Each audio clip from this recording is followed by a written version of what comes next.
ako iiyak. Promise. Hindi ako iiyak. Promise. Hi Chris. Hello po, kuya. Alam mo naman siguro kung bakit nandito ka, di ba? Meron tayong will stock. Will stock about you. Pero bago natin simulan, gusto ko munang malaman ang about sa sarili mo. Introduce nyo muna yung sarili mo.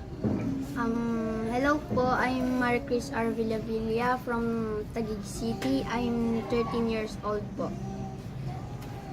13 years old. So, nag-aaral ka. Yes. Anong grade mo na? 5. Grade 5.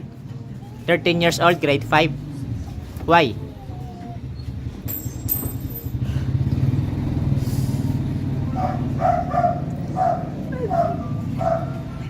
Nag-stop po kasi ako dati.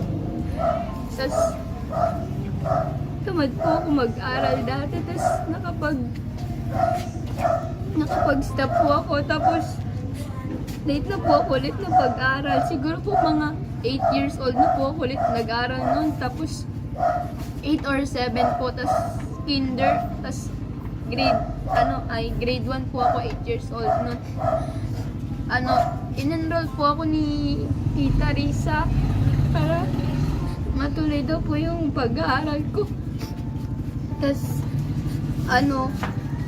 kasi po, kaya po si Tita yung nag-enroll kasi wala na po yung mama ko nun. Nag-suicide po siya. Kasi po, Wait, nag-suicide yung mama mo? Sorry Sorry, hindi ko alam. Kaya nagtatanong ako sa inyo kasi hindi ko pa naman alam yung yung about sa buhay nila, about sa buhay ninyo. Okay, go. nag-suicide po kasi si mama. Tas, siguro po, kaya po niya nagawa kasi po, depression. Kaya po, ganun. Po kasi noon, uusap-usap po kami nila tito. Tapos, bata pa po ako noon. Masakit po yung ngipin ko noon. Tapos, nasa sala po kami. Tapos, yung kausap ko po sila tito, na inaasar po ako kasi masakit po yung ngipin ko. Tapos, pagka tayo po ni tito, pumunta po siya ng kusina. Tapos, doon niya po nakita si mama na nakahiga na po kasi, tapos, yun po, di na po. Naaalala mo pa lahat? Naalala mo pa lahat? Opo. Ilang taong ka nun? 7 pa lang po. 7 years old. Galing ha? Kasi ako, nung bata ako, mga ganyang edad, hindi ko na naaalala yung mga nakaraan pa. Pero siguro, sabi nga nila, kapag masakit yung pinagdaanan mo, naaalala mo pa rin kahit matagal na. Diba? Bale, nasa yung tatay mo? Yun nga din po. Parang magkasunod po sila ni mama na matay. Sorry ha. Si papa po kasi,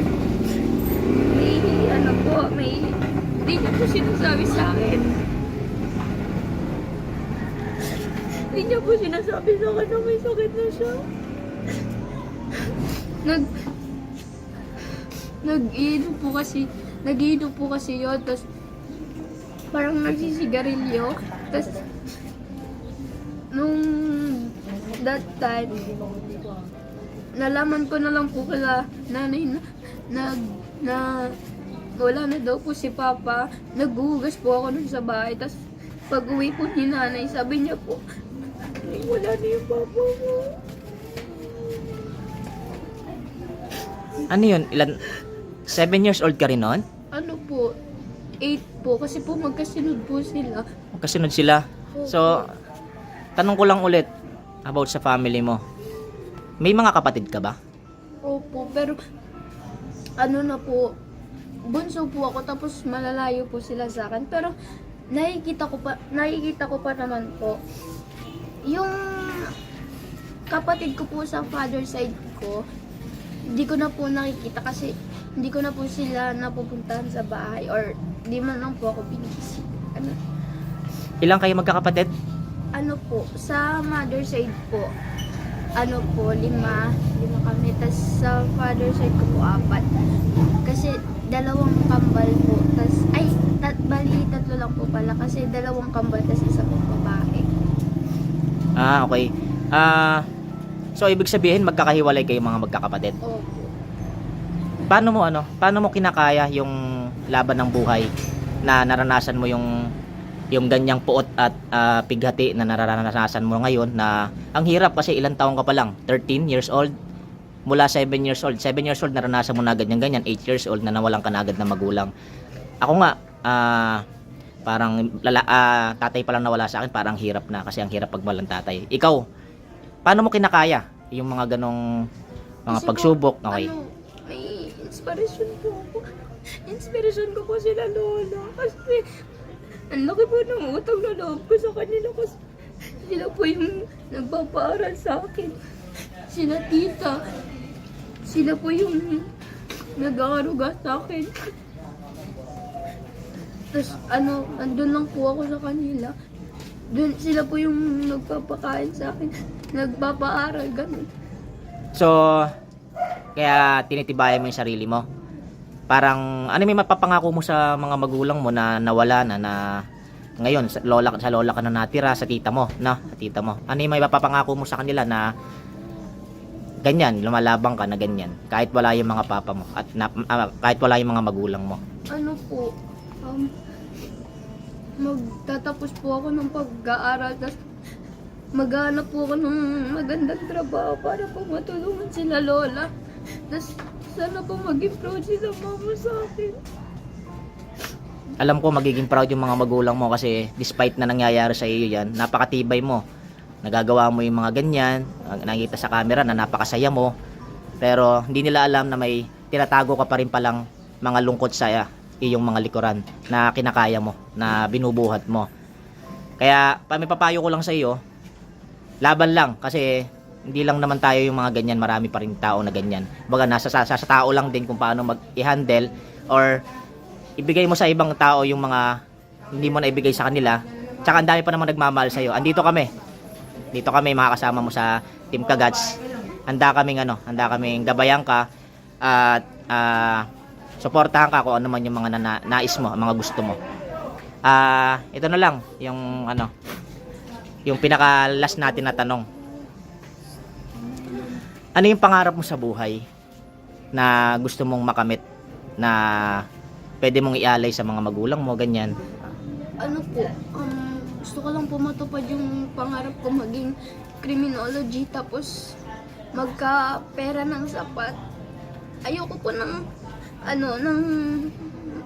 ayoko po yumaman. Gusto ko po ng pera lang para maitulong sa kila lola.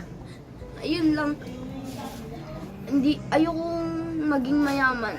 Gusto ko pera lang para makatulong sa kanila. Okay. Ang galing mo kasi ang tibay mo, kasi dahil mong pangarap sa buhay, tapos nakakaya mo yung mga ganyan, mga ganyang mga pagsubok. Laban lang talaga, laban lang. Andito lang kami, huwag kang bibitaw, ha. Okay? At ito pa pala, may pahabol pa pala akong tanong. Sa mga followers mo ngayon, since napapanood ka ngayon sa Will Gods, ano yung gusto mong sabihin sa kanila? At ano yung mga naging naranasan mo nung lumabas ka sa pagbablog na ganyan? Ano yung mga gusto mong sabihin? Dahil po sa pagbablog, dito po ako nakilala ng ibang tao kahit hindi ko po sila kilala.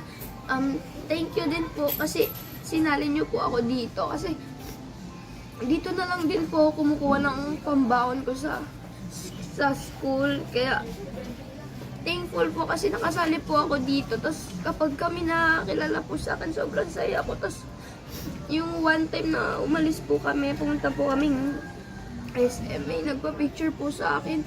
Tapos sobrang saya ko nun. Galing naman.